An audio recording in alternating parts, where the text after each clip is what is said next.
Gonna have to try to dive into a bullet time. But that has now come at the cost of both of their flashes down. Hoya starting to chug pots immediately, and I imagine resources over to Nefiri and Gwen.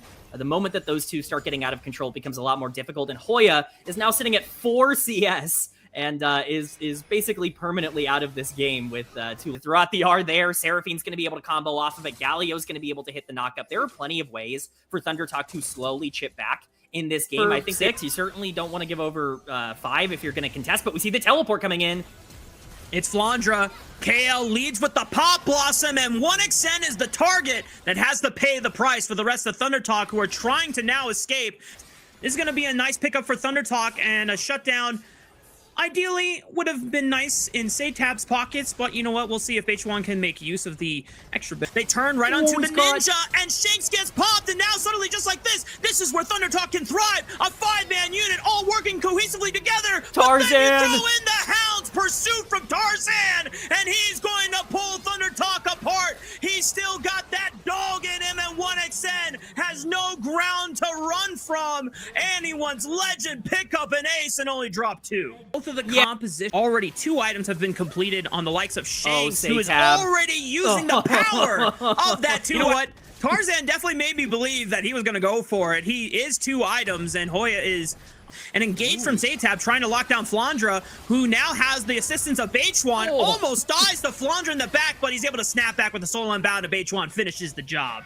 Dude, it's so hard to keep track of Nico sometimes. Oh, H1 knew someone was in the brush there. He throws out the Glacial Prison, and they jump right onto the main Pop Blossom Engager. No chance for a Nico ultimate to be used this game. Hope forced to flash away. In the thick of it is Shanks, but dies early. Now it's up to Flandra and Tarzan to turn the fight because Hope cannot participate. But don't tell me they win a 2v5, right? But H1 already lost. Flandra finally dies, but now Tarzan is able to find one back onto Feather. Saytab, below 50% HP. But they don't have a jungler anymore, so Tarzan is trying to sum up sooner or later. The flash from Hope, but it's Hoya that gets pounced by KL, who finally comes back from the grave with the Pop Blossom. 1xN isolated for Tarzan to sink his dog fangs into, and ThunderTalk have completely collapsed under the pressure of anyone's legend. Oh, they just didn't have enough. They barely didn't have enough firepower to be able. Tarzan will not allow any mercy to be shown on the Rift today. ThunderTalk won't even get a chance to contest and look for a flip of a Smite Steal, as Tarzan and Shanks are going to force out the Piggy Rider away from the Dragon Pit, find themselves another kill to claim. 8-0-6 on this Nefiri board. So TT, can he get in? Oh, it was so close, but Tarzan secures the Baron. Now H1 is overextended for it, and Hoya! Oh no, I don't know if that was the hero's entrance you wanted to take, but I respect that you're not going to let your comrade go down without... I don't think Saytab and 1xN are quite going to be enough to be able to stop this push into the base. Yeah, I would not imagine it. Oh, Tarzan, this is just rude, man. Yeah, disrespect. Oh, they got close. If between these 2 teams could make that even more. Ability to roam around the map. AL's proactive, though. Yeah, that's right. Anyone's legend making the first move once again, and that rock will hit the cow in the back of the head. KL will give his life under the tower to ensure that anyone's legend get the second kill onto 1xN. Start to feel here. They do have the 5 grubs, and I think at this point, trying to play for Talia, just moving around into every lane that she possibly can is really the option for this team. Jay still has quite a bit of combat power. So we see 1xN. Oh, no. Oh, catch, but Beishuan. Oh, Tarzan? That might have not been the ideal target you can get. H1 trades one back onto Tarzan before falling to the onslaught of Hope and KL. Oh, the my flash! Goodness, Hope! KL is able to make his way in, but there's a fight already.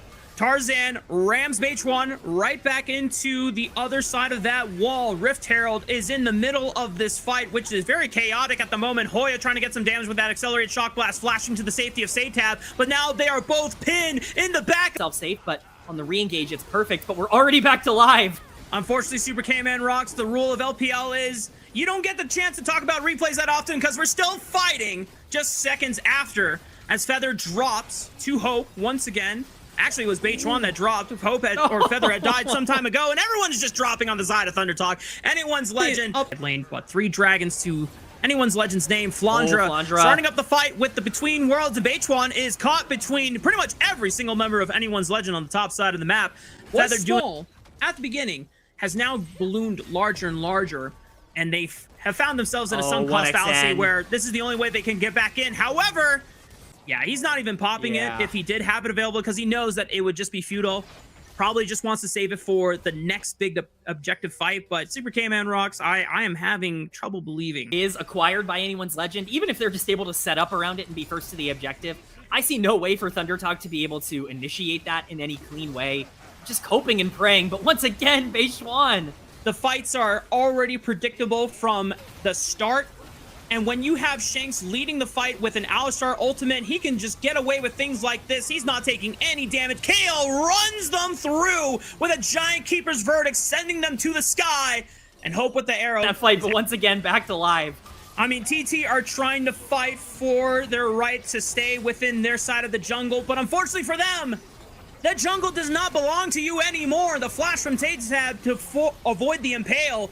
Bullet time plus the pyroclasm from Beichuan will at least... You don't want to be there. Uh-oh! And now Hope has been isolated because the rest of his front line went way south. Flandra teleports in, but it's too late. 50% of his HP, but now Shanks is solo diving the backline with the power of that All-Star ultimate at his side, and Flandra throws down the Between Worlds, pops all of them like balloons, and Tatetab is suddenly the only TT member left standing. A valiant attempt by the ThunderTalk squad to see if they could find a miracle in a play where Hope is not involved, but unfortunately for them, doesn't have that Piercer arrow winding up just until now. Oh, that's a lot of damage. Good night, Beichuan. Shanks comes in for the cleanup crew. The Nexus turrets are falling. Nice two-man impale from Tarzan, and that should be the final nail in the coffin for ThunderTalk's chances. Anyone's Legend sweep them in the series.